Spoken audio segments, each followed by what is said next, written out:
नमस्कार दोस्तों। तो स्वागत है आपका हमारे चैनल पर पढ़ो ज्ञान से।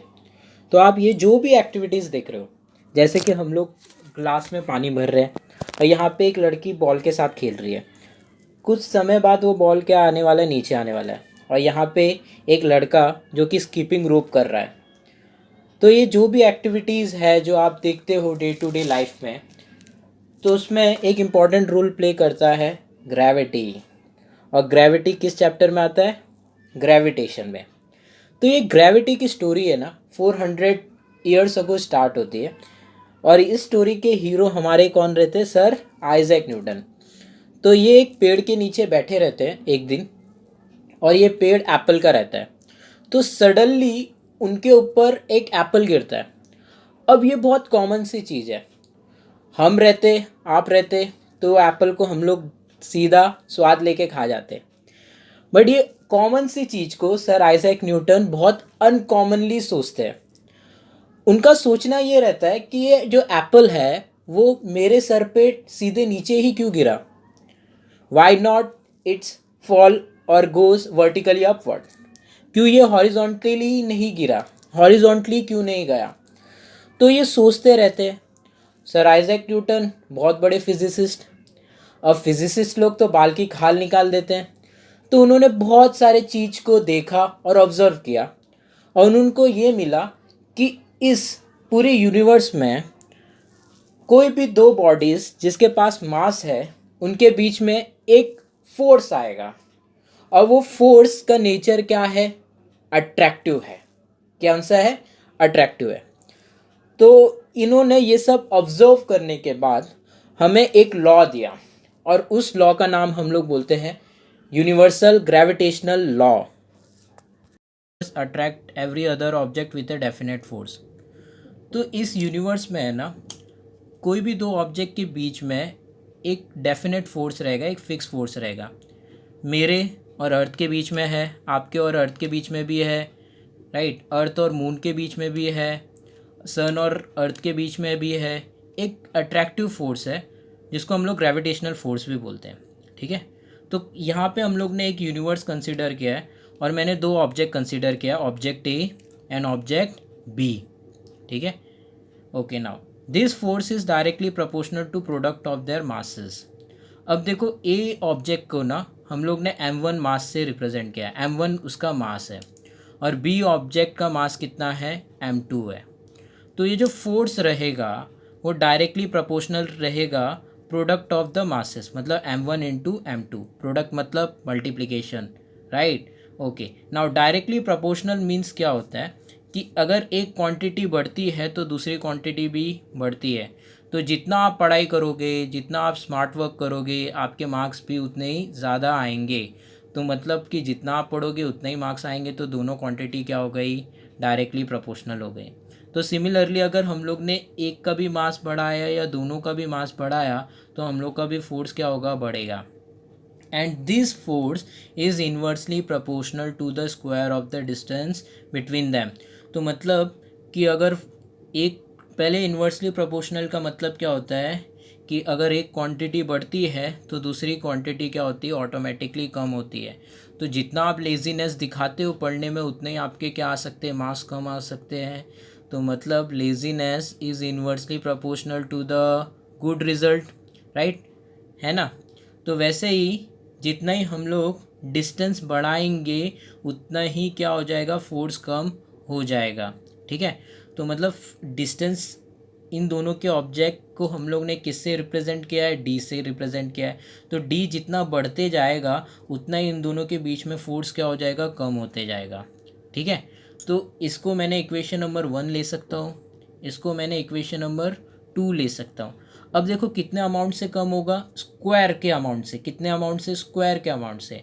अगर सपोज़ करो डिस्टेंस पहले 1 मीटर था तो फोर्स की कोई पर्टिकुलर वैल्यू थी। अगर डिस्टेंस 2 मीटर हो गया उन दोनों के बीच में, अब तो डिस्टेंस डबल हो गया, तो जो फोर्स की वैल्यू है 4 टाइम से कम होगी, क्योंकि 2 का स्क्वायर क्या होता है? 4 होता है। अगर डिस्टेंस पहले 1 मीटर था, अगर डिस्टेंस अभी 3 मीटर हो गया तो फोर्स की वैल्यू 9 टाइम्स कम हो जाएगी, क्योंकि 3 का स्क्वायर कितना होता है? 9 होता है, ठीक है। तो इसको मैंने इक्वेशन 1 दिया, इसको इक्वेशन 2 दिया है। तो मैं इन दोनों इक्वेशन को क्या करता हूँ, कंपेयर करता हूँ। तो F is directly proportional to m1 into m2 और it is inversely proportional to the square of the distance between them, but that is d square.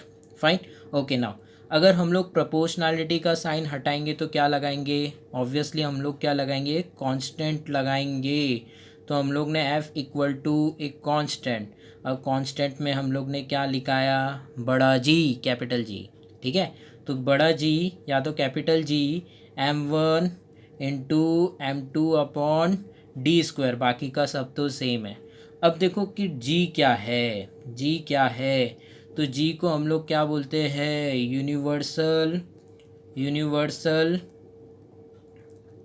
Universal gravitational constant, universal gravitational constant, ठीक है। और इसका value कितना है, G का value है 6.67 into 10⁻⁻11 Newton metre square पर केजी स्क्वायर। अब न्यूटन मीटर स्क्वायर पर केजी स्क्वायर ये SI यूनिट है। अब G को हम लोग बोलेंगे यूनिवर्सल ग्रेविटेशनल कांस्टेंट, पहली बात तो ये कांस्टेंट है, ठीक है। और इसका वैल्यू हम लोग ने एक्सपेरिमेंटली फाइंड आउट किया है, which is equal to 6.67 into 10⁻⁻11। अब ये फाइंड आउट करने वाले थे हेनरी कैवेंडिश। फाइन, अब उनने ये कैसे ढूंढा होगा, उन्होंने क्या देखा होगा कि मास को हम लोग 1 kg लेते हैं, इस मास को भी 1 kg लेते हैं, दोनों के मास को 1 kg लेते हैं, दोनों के बीच में डिस्टेंस 1 मीटर होता है। और उन्होंने एक्सपेरिमेंटली फाइंड आउट किया कि वो जो फोर्स का वैल्यू कितना था, 6.67 इंटू 10⁻⁻11 न्यूटन था। तो इससे हम लोग को ये वैल्यू मिल गया, ठीक है। अब ये देखो कांस्टेंट क्यों है, कांस्टेंट मतलब चेंज नहीं होने वाला। अब सपोज़ करो ये मीडियम क्या है, this medium is obviously space, ठीक है। अगर ये मीडियम को मैंने चेंज करके एयर कर दिया तो हम लोग ने देखा कि ये जो फोर्स का वैल्यू फिर भी सेम ही है, ठीक है। अगर ये मीडियम को हम लोग ने वाटर पे रख दिया, मतलब कि अभी एयर भी नहीं है वाटर भी है, तो हम लोग ने देखा ये फोर्स की वैल्यू फिर भी सेम है। तो हम लोग को ये मालूम पड़ा कि ये जो G है ये क्या है, हमेशा कांस्टेंट रहेगा। ये क्या रहेगा, कांस्टेंट रहेगा। अब देखते हैं हम लोग कि इसका SI यूनिट हमने कैसे फाइंड आउट किया, ठीक है। तो SI यूनिट के लिए हम लोग क्या करते हैं, सबसे पहली बात तो हम लोग फार्मूला लिखते हैं। तो F equal to G m1 m2 upon d square. अब हमको किसका SI यूनिट चाहिए, G का SI यूनिट चाहिए, राइट। तो हम लोग क्या करेंगे, G को अकेला छोड़ देंगे। अब G को अकेला छोड़ने के लिए क्या करना पड़ेगा, पहले D को ऊपर रखना पड़ेगा, राइट। D भी तो G के साइड में है, तो हम लोग D को लेफ्ट हैंड साइड में घिसका देते, शिफ्ट कर देते। तो यहाँ पे डिनोमिनेटर में वहाँ पे जाएगा तो न्यूमरेटर में आ जाएगा, यस। तो which is equal to G m1 m2, right. तो m1 m2 भी अभी भी G से लगा हुआ है, ठीक है। तो m1 m2 को भी हम लोग क्या करेंगे, लेफ्ट हैंड साइड में शिफ्ट कर देंगे। यहाँ पे न्यूमरेटर में उधर जाएगा, किस में, डिनोमिनेटर में हो जाएगा। तो F equal to d square sorry, और नीचे m1 into m2 which is equal to G, ठीक है। अब रिप्लेस कर देते हैं उनके SI यूनिट से, ठीक है। ये जो भी आप देख रहे हो फिजिकल क्वांटिटीज़, हम लोग रिप्लेस करेंगे उसको उसके SI यूनिट से। तो फोर्स का क्या है, फोर्स का SI यूनिट न्यूटन है, राइट। D क्या है, T is the distance between them है। तो डिस्टेंस का SI यूनिट क्या है, मीटर है। तो यहाँ पे मीटर, यहाँ पे क्या हो जाएगा, स्क्वायर हो जाएगा, D स्क्वायर है, राइट। अब नीचे देखते हैं क्या होता है, m1 मतलब मास ऑफ A, ठीक है। तो मास ऑफ A, इसका SI यूनिट क्या रहेगा, kg, ठीक है। m2 is a mass of B, इसका SI यूनिट क्या है, ऑब्वियसली kg, ठीक है। तो G का हम लोग SI यूनिट देख रहे हैं ना। तो फाइनली हम लोग को क्या मिलता है, newton metre square upon kg multiply kg क्या हो जाएगा, 2 kg, नहीं, kg स्क्वायर हो जाएगा, क्या हो जाएगा, kg स्क्वायर होगा। तो आपको SI यूनिट में क्या मिलेगा कि G का जो यूनिवर्सल ग्रेविटेशनल कांस्टेंट है उसका SI यूनिट क्या है, न्यूटन मीटर स्क्वायर पर kg स्क्वायर है। आई होप आपको समझ में आया होगा, ठीक है। तो इसके रिलेटेड अगर हम थोड़ा एक न्यूमेरिकल्स करते हैं, तो ये मैंने एक न्यूमेरिकल देखा है, एक सॉल्व एग्जांपल है। तो हमारे Mahendra and Virat are sitting at the distance of 1 metre from each other, दोनों एक दूसरे से 1 मीटर ईच अदर पे बैठे हुए हैं, राइट।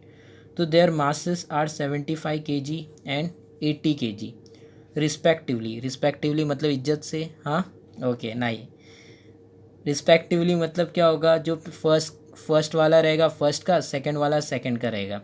तो फर्स्ट कौन थे, महेंद्र थे, तो महेंद्र के मास कितना होंगे 75, ओके। सेकंड कौन है, विराट है, विराट का मास कितना होगा 80, ठीक है। तो उनके बीच में डिस्टेंस कितना है 1 मीटर। तो हम लोग को पूछा क्या गया है, हम लोग को पूछा गया what is the gravitational force between them. अब न्यूमेरिकल करने से पहले हम लोग को क्या सोचना है कि क्या पूछा गया, ठीक है। तो हम लोग को सीधा हम लोग को फोर्स पूछा गया। अब फोर्स के लिए हम लोग को क्या क्या चाहिए, कौन कौन सी क्वांटिटीज़ चाहिए, ठीक है। अगर आप खाना बनाते हो तो खाना बनाने में सबसे पहले आप क्या देखते हो कि हमारे पास सारी की सारी क्वांटिटीज़ अवेलेबल है, ये हम लोग देखते हैं, राइट। तो सिमिलरली हम लोग जब भी न्यूमेरिकल्स करेंगे तो हमें ये देखना है कि हमें क्या पूछा गया है और उसके रिलेटेड हमारे पास सारी की सारी क्वांटिटीज़ है कि नहीं। तो देखते हैं हम लोग के पास है कि नहीं। तो हम लोग के पास क्या क्या है, पहली बात तो हम लोग के पास mass of Mahendra and mass of Virat है, ठीक है। तो हम लोग गिवन लिखते हैं, ठीक है, गिवन सॉल्यूशन या आंसर, ठीक है, ओके ना। गिवन क्या क्या दिया हम लोग के पास में, महेंद्र का मास, ठीक है, जिसको m1 से कैलकुलेट करता हूँ मैं, मास ऑफ महेंद्र सिंह धोनी, ठीक है, कॉमा m1 कितना दिया है, गिवन है, ओके। m1 75 kg, ठीक है, रिस्पेक्टिवली लिखा है तो मतलब फर्स्ट वाला महेंद्र का ही होगा, फाइन, ओके। नाउ और क्या क्या दिया है, मास ऑफ विराट, ठीक है। तो विराट का मास कितना है, कंसीडर करो m2, तो इसका मास कितना हो जाएगा 80 kg, ठीक है। तो उन दोनों के बीच का डिस्टेंस कितना है 1 मीटर। तो डिस्टेंस बिटवीन दैम, या फिर हम लोग क्या करेंगे, डिस्टेंस बिटवीन दैम, जिसको हम लोग डी से रिप्रेजेंट करते हैं, कभी कभी आर से भी रिप्रेजेंट करते हैं, वो कितना है 1 मीटर है। समझ में आया, okay, I hope you get this, समझ में आया, ओके ना। तो हम लोग को पता है कि सर फोर्स का जो फॉर्मूला है वो जनरली क्या है, F=G m1 m2/d² है, राइट। तो हम लोग को तो m1 दिया है, टिक, m2 भी हो गया है सर, d भी हो गया है। तो हम लोग फोर्स निकाल सकते हैं कि नहीं, अभी भी तो सर g हम लोग को नहीं दिया है। तो g नहीं दिया है तो हम लोग एज्यूम करेंगे और जिसकी वैल्यू है वो लिखेंगे। तो g की वैल्यू कितनी है, यूनिवर्सल ग्रेविटेशनल कांस्टेंट की वैल्यू तो हम लोग को पता ही है कितनी है,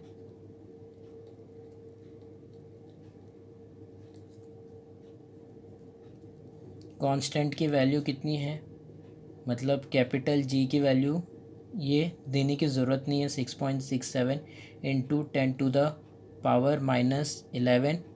क्या है ऐसा यूनिट अभी ढूंढा, न्यूटन मीटर स्क्वायर पर KG square, fine, okay. Now अब गिवन तो हम लोग को मिल गया, अब हम लोग को क्या फाइंड आउट करना है, कौन कौन घूम गया भाई, to find right, to find किसको ढूंढना है हम लोग को, हमको ढूंढना है फोर्स बिटवीन दैम। फोर्स को मैं कैपिटल F से रिप्रेजेंट करता हूँ, तो मैं क्या करूँगा, सॉल्यूशन, ठीक है। तो सॉल्यूशन हमको पता है F=G m1 m2/d², ठीक है। तो इसको आप अलग से एक फार्मूला के सेक्शन में भी लिख सकते हो, मैंने सॉल्यूशन के अंदर ही फार्मूला भी लिख दिया, आप चल सकते हो, लिख सकते हो। तो F=G m1 m2/d² हो गया। तो G की वैल्यू कितना है 6.67 इंटू 10⁻⁻11, ठीक है। अब सिर्फ हम लोग वैल्यू लिख रहे हैं, आप देख सकते हैं सारे के सारे यूनिट क्या है, SI है। सबसे पहले हमको चेक करना है कि ये यूनिट SI में है कि नहीं। तो 75 kg है, 80 kg है, यहाँ पे भी क्या है SI यूनिट है, 1 मीटर है। अगर SI यूनिट नहीं रहेगा तो सबसे पहले हम लोग को SI यूनिट में ही कन्वर्ट करना पड़ेगा, तो ये भी क्या है SI यूनिट ही है। तो ये 6.67 इंटू 10⁻⁻ -11 इंटू मास क्या है m1 75 और m2 कितना है 80 है, ठीक है, अपॉन d², d कितना है 1 मीटर। ओ ये तो गाय है, ये तो कुछ हम लोग को करेगा नहीं, बट हम लोग को ऊपर देखना पड़ेगा। तो सीधा क्या करें, सीधा आप मल्टीप्लाई करें 6.67 इंटू 10⁻⁻11 इंटू 75 इंटू 80। तो मैं क्या करता हूँ, मैं जनरली ये जो पावर है ना उसको हटा ही देता हूँ, एकदम साइड में कर देता हूँ। 1 का स्क्वायर इज़ 1, तो डिनोमिनेटर का रहने का कुछ फ़ायदा नहीं है। तो 6.67 इंटू 75 इंटू 80 इंटू 10⁻⁻11, ठीक है। ओके नाउ 6.67 इंटू 75, 80 को मैं 8 इंटू 10 लिख सकता हूँ सर, 8×10 = 80, ठीक है। तो ये क्या हो गया 6.67 इंटू 75 इंटू 8, अब 10 इंटू 10⁻⁻11, राइट। ये 10 का पावर 1 है, अगर यहाँ पे कुछ नहीं है तो 1 है, और ये 10⁻⁻11 है। तो आपको लॉ ऑफ इंडाइसिस पता है, अगर बेस सेम रहेगा तो हम लोग पावर को क्या करते हैं, ऐड करते हैं। तो 1 - 11 क्या हो जाएगा, ऑब्वियसली -10 हो जाएगा, राइट। अब डायरेक्टली हम लोग क्या करेंगे, मल्टीप्लिकेशन करेंगे। तो 75 इंटू 8 करो 75 इंटू 8, 8 5 जा 44, 8 7 जा बोलो 8 7 जा 56 प्लस 4 60। तो ये कितना हो गया 6.67 इंटू 600 इंटू 10⁻⁻10, ठीक है। तो अभी हम लोग क्या करते हैं, 6.67 इंटू 6 लिखते हैं और इसको 10⁻2 लिख देते हैं। 6 इंटू 100 मतलब ये क्या हो गया 10 का स्क्वायर 100 ही होता है, तो मैंने इसको डायरेक्टली ऐसे लिख दिया, ठीक है, इंटू 10⁻⁻10।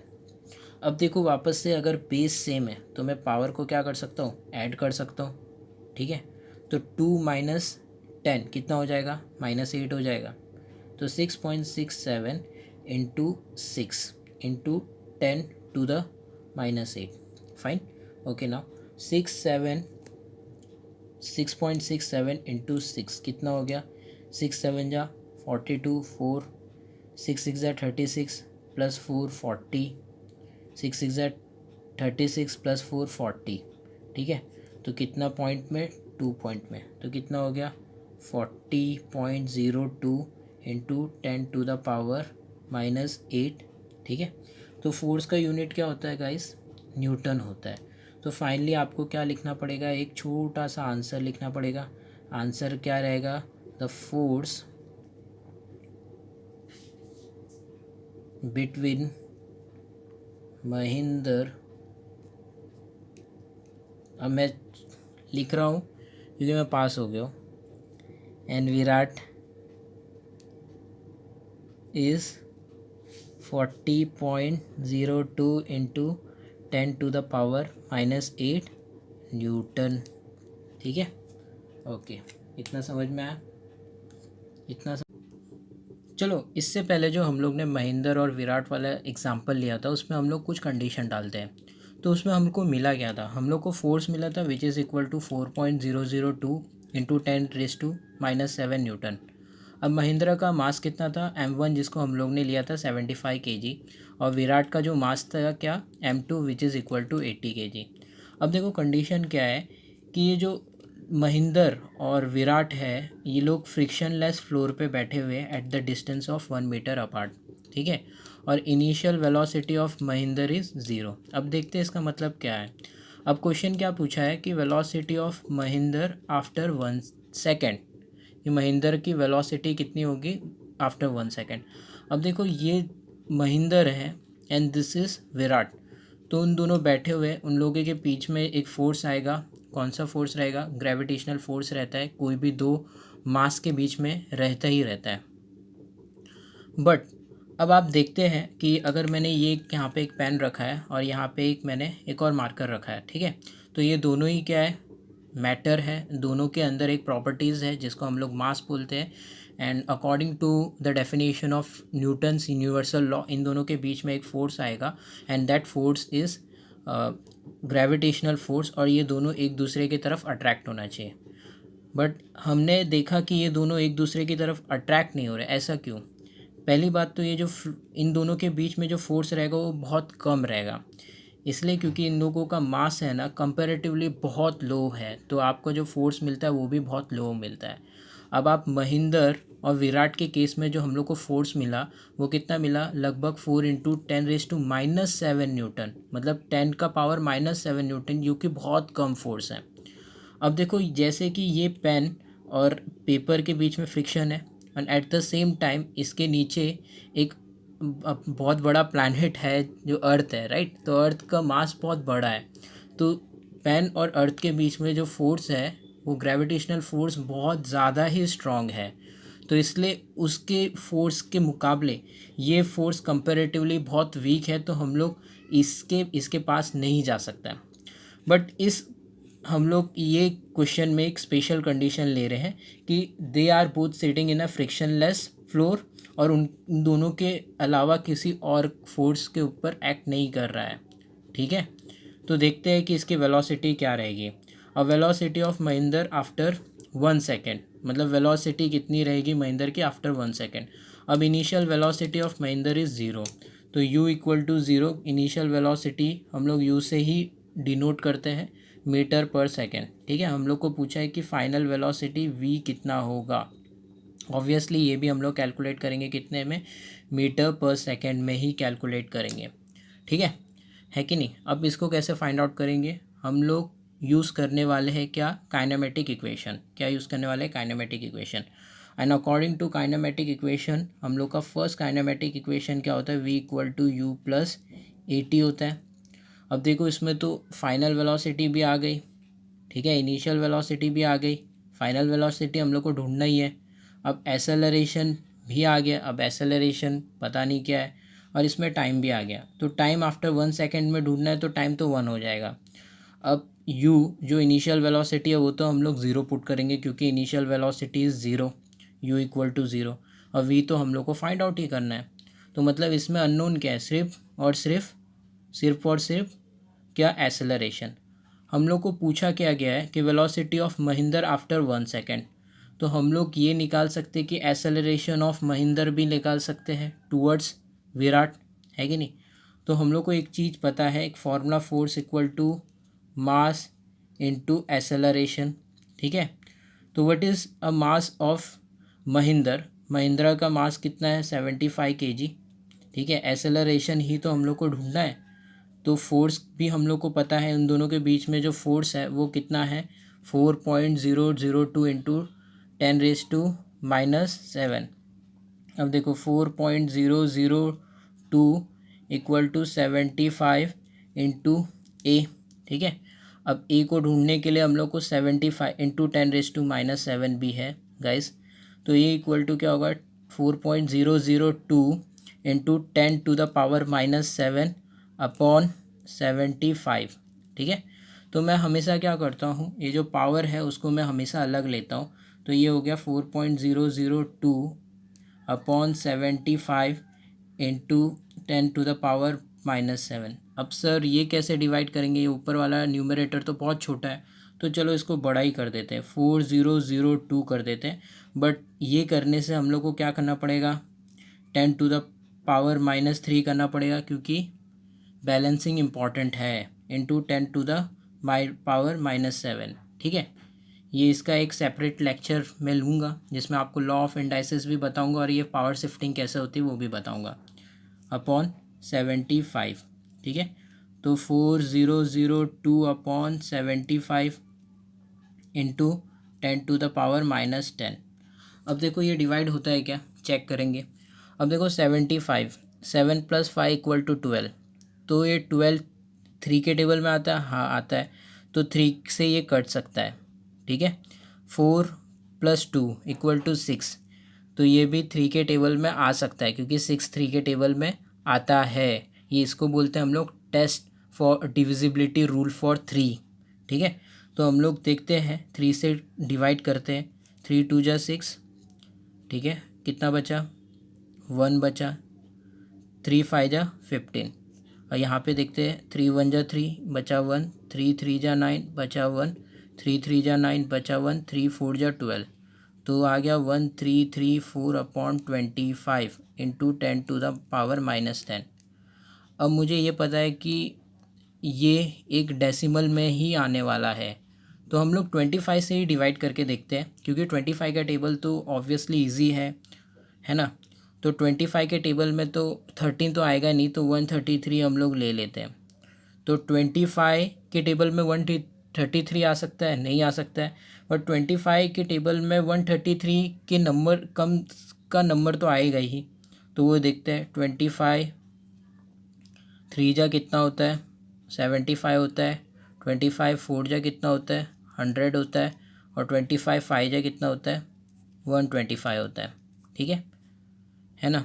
जैसे कि 5 10 20 25 ये टेबल्स थोड़ा इजी रहते हैं और ये हो सकता है, तो इसलिए मैंने 25 पे ही रखा है इसको। तो 25 1 जा 25, 25 5 जा 125, तो कितना है 133 बचा। ठीक है, तो 125 में से माइनस करेंगे तो कितना बचेगा 13 8 2 0 0। ठीक है, मतलब ये बचा 84। समझ में आ रहा है क्या कि आपको वो वैसा वाला डिविजिबल चलेगा, बट आप 10th स्टैंडर्ड में तो हम लोग को ऐसा आना चाहिए। ठीक है, तो 25 अब रिमाइंडर कितना 84 है, तो 25 के टेबल में 84 आता है नहीं, बट 25 के टेबल में 84 से कम वाला कोई नंबर आएगा 25 3 जा कितना होता है 75। ठीक है, तो 3 हम लोग करेंगे तो 84 माइनस 75 इक्वल टू कितना होगा 14, और यहाँ पे 9, यहाँ पे 7 0 कितना हुआ 9 हो गया। ठीक है, समझ में आया। तो 25 ऑब्वियसली 9 क्या है 25 से छोटा है, तो 25 के टेबल में तो आएगा नहीं, तो हम लोग क्या करेंगे एक पॉइंट लगाएंगे। अब इसको क्या करेंगे 90 बनाएंगे, क्या करेंगे 90 बनाएंगे। ठीक है, तो 25 अगेन 3 जा होगा। ठीक है, कितना हो जाएगा 75 बचेगा 15, और फिर उसके बाद 25 6 जा कितना हो जाएगा 150, तो 53.36 इंटू 10⁻⁻10। अब जिसको नहीं समझ में आया उसको मैं वापस से एक डिविज़न कर सकता हूँ। देखो क्या है, हम लोग का हुआ था 1334 25 हुआ था, राइट। तो 25 5 जा कितना होता है 125 होता है। समझ में आया। तो ये कितना हो गया 8 आ गया 13 2 0 0 84 आ गया। ठीक है, तो 25 3 जा 75 माइनस ये 4 में से 5 नहीं जाएगा तो मैं कैरी ले लूँगा, तो 14 माइनस 5 कितना हो जाएगा 9 हो जाएगा, ये 0 हो जाएगा। अब देखो इसके बाद में ना 25 के टेबल में तो 9 नहीं आता है, तो हम लोग क्या करेंगे पॉइंट लगाएंगे 0 बढ़ाएंगे, तो 25 अगेन 3 जा कितना हो जाएगा 75, तो कितना हो जाएगा 10 में से 5 गया 5 बचा, यहाँ पे 8 आ जाएगा, तो 8 में से 7 गया 1 बचा। अब वापस एक पॉइंट तो लगा ही है, तो एक ज़ीरो हम लोग ले सकते हैं, तो 25 6 जा कितना होगा 150 हो जाएगा, विच इज़ इक्वल टू 0 0 0। तो हम लोग को आंसर कितना आया 53.36 इंटू 10⁻⁻10। अब देखो ये क्या है एसेलरेशन है, एसेलरेशन मतलब मीटर पर सेकेंड स्क्वायर, ये इसका यूनिट होगा। तो हम लोग का आंसर हो सकता है 5.336 या फिर 5.34, क्योंकि 5 से ऊपर है ये वाला तो इससे ऊपर हो सकता है। तो हम लोग ये लिख सकते हैं 5.336 या 5.34 भी लिख सकते हैं इंटू 10⁻⁻9 मीटर पर सेकेंड स्क्वायर। बट हम लोग को एसेलरेशन नहीं पूछा, हम लोग को क्या पूछा गया है, हम लोग को फाइनल वेलोसिटी पूछा गया आफ्टर 1 सेकेंड। तो आफ्टर 1 सेकेंड में देखेंगे कि हम लोग का कितना वेलोसिटी आया। तो v हम लोग काइनेमेटिक इक्वेशन यूज़ कर रहे हैं equal to u plus AT। ठीक है, तो v मतलब फाइनल वेलोसिटी जो कि हम लोग को पता नहीं है, इनिशियल वेलोसिटी पता है हम लोग को 0, एसेलरेशन मिल गया हम लोग को 5.336 इंटू 10⁻⁻9। ठीक है, और क्या हो गया यहाँ पे टाइम भी हम लोग को पता है which is equal to 1 second, 1 second के बाद में कितना होगा, तो 0 प्लस ये देखो 1 से कोई भी मल्टीप्लाई करेंगे कोई भी नंबर तो वही नंबर आ जाता है। तो v हम लोग को क्या मिल गया 5.336 इंटू 10⁻⁻9 मीटर पर सेकेंड। मतलब 1 सेकंड के बाद है ना महेंद्र की स्पीड कितनी हो जाएगी 5.336 इंटू 10⁻⁻9 मीटर पर सेकेंड। और ये दोनों के बीच में ना फोर्स लगा है, तो महेंद्र हमेशा एसेलरेट ही करते जाएगा, मतलब उसकी वेलोसिटी क्या होते जाएगी, बढ़ते जाएगी बढ़ते जाएगी बढ़ते जाएगी, और एक टाइम पे वो विराट पे जाके अट्रैक्ट हो जाएगा। ठीक है, ओके। तो हम लोग आंसर लिख सकते हैं the final velocity of Mahinder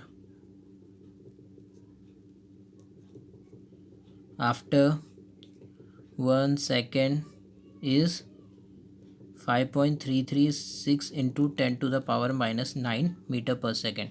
और यही रीज़न है गाइस कि हम लोग देखते कोई भी दो ऑब्जेक्ट एक दूसरे की तरफ अट्रैक्ट नहीं करता इवन दोनों के पास में मास है, क्योंकि उन लोगों के बीच में जो फोर्स है पहली बात तो बहुत कम है, it is in somewhere in 10⁻⁻- के रेंज में। और दूसरी बात है कि वो जो उन लोगों के बीच में जो फ्रिक्शन है ग्राउंड का फ्रिक्शन है, प्लस उन लोगों के बीच का जो फोर्स है अर्थ और वो ऑब्जेक्ट के बीच का फोर्स है वो बहुत ज़्यादा है, तो वो फोर्स सारे फोर्स को सुपरसीड कर देता है। I hope you get this. ठीक है, तो हम लोग ये जो यूनिवर्सल लॉ है उसके कुछ कंडीशन देखते हैं। चलो हम लोग ने 3 कंडीशन देखते हैं। पहली बात में what if the mass get doubled, जो m1 m2 है वो अगर मास जो है वो अगर डबल हो जाएगा तो क्या हो जाएगा, तो जो नया मास से सपोज करो वो क्या है कैपिटल M है कि नहीं, तो कैपिटल M को मैं ले लेता हूँ 2 टाइम्स ऑफ m1, और कैपिटल m2 जो सेकंड मास है वो 2 टाइम ऑफ m2 है, मतलब दोनों ही मास क्या हो गए डबल्ड हो गए। ठीक है, तो हम लोग को पता है फोर्स क्या होता है, force is equal to g m1 capital m1 m2 upon d square. What is d, d is the distance between two masses. Fine, तो देखो हम लोग क्या करते हैं, g m1 की जगह 2 स्मॉल m1 m2 लिख सकते हैं। ठीक है कि नहीं, और ये जो नया फोर्स है उसको मैं क्या कर देता हूँ एफ डैश से रिप्रेजेंट कर देता हूँ, समझ में, डी तो सेम ही है, तो ये 2 इंटू 2 4 बाहर आ जाएगा, तो 4 जी m1 m2 upon d square. अब देखो इसको हम लोग ने कहीं पे देखा है, कहाँ पे देखा है, यहाँ पे देखा है, तो which is equal to F dash equal to 4 into F हो जाएगा। ठीक है, तो मतलब अगर दोनों का मास अगर हम लोग ने डबल किया तो फोर्स उन दोनों के बीच में 4 टाइम्स बढ़ जाएगा। ठीक है, और एक को ही डबल किया तो 2 टाइम्स बढ़ जाएगा। अभी what if the distance between them get doubled, मतलब डिस्टेंस गेट डबल्ड हो गया तो क्या हो जाएगा। अभी हम लोग जो डिस्टेंस लेते हैं उसको क्या बोलते हैं हम लोग, डी डैश बोलते हैं या कैपिटल डी बोलते हैं। कैपिटल डी वो कितना हो गया 2 टाइम्स ऑफ डी हो गया। फाइन, तो हम लोग को पता ही है ऑलरेडी कि जो नया फोर्स है एफ डैश वो क्या होता है जी m1, क्योंकि मास ऑलरेडी सेम ही है m2 अपॉन डी स्क्वायर, इसमें डी चेंज हुआ है इसलिए मैंने कैपिटल डी रखा है। ठीक है, तो जी m1 m2 अपॉन डी की जगह पे मैं 2d लिख सकता हूँ क्योंकि कंडीशन वही है। ठीक है, 2d the whole square. Fine, तो ये क्या हो गया again F dash equal to G m1 m2 upon 2 का स्क्वायर कितना हो गया 4 और डी का स्क्वायर डी स्क्वायर, तो एफ डैश आपका क्या मिल गया जी m1 m2 upon 4d square. ठीक है, तो ये देखा है आपने कहीं पे, ये ऑलरेडी हम लोग ने देखा है विच इज़ इक्वल टू 1/4, और ये पूरा क्या होता है f। ठीक है, तो आप देख सकते हैं कि जो नया फोर्स बना है वो 1/4 टाइम्स क्या हो गया कम हो गया, मतलब 4 टाइम्स वो क्या हो गया कम हो गया। क्यों हुआ, क्योंकि जैसे ही डबल डिस्टेंस हो गया तो उसको स्क्वायर के टर्म्स में फोर्स कम हो जाता है। अगर ये डिस्टेंस 3 गुना बढ़ जाता तो उसके 9th के टर्म्स में कम हो जाता, हमेशा स्क्वायर के टर्म्स में वो कम होगा। Now what if the G for universal gravitational constant is doubled, मतलब गेट डबल्ड या इज़ डबल्ड। तो देखो पहली बात तो अगर एफ डैश इक्वल टू क्या हो जाता डबल मतलब 2 कैपिटल जी हो जाता है M1 M2 upon d square होता, तो हम लोग का जो एफ डैश है वो कितना हो गया 2 टाइम्स ऑफ रियल फोर्स हो गया, राइट है कि नहीं। बट ऐसा कभी होगा नहीं, क्यों, क्योंकि जी फॉर क्या होता है universal gravitational constant, universal gravitational constant ये होता है। तो ये वैल्यू क्या है हमेशा कांस्टेंट रहेगी, ये कभी चेंज नहीं होगी, हम लोग ने ऑलरेडी डिस्कस किया है, तो ये कभी चेंज नहीं होगी, तो ऐसा आने का सवाल होता ही नहीं है। आई होप आपको पढ़ने में मज़ा आएगा। धन्यवाद हमारे साथ बने रहने के लिए।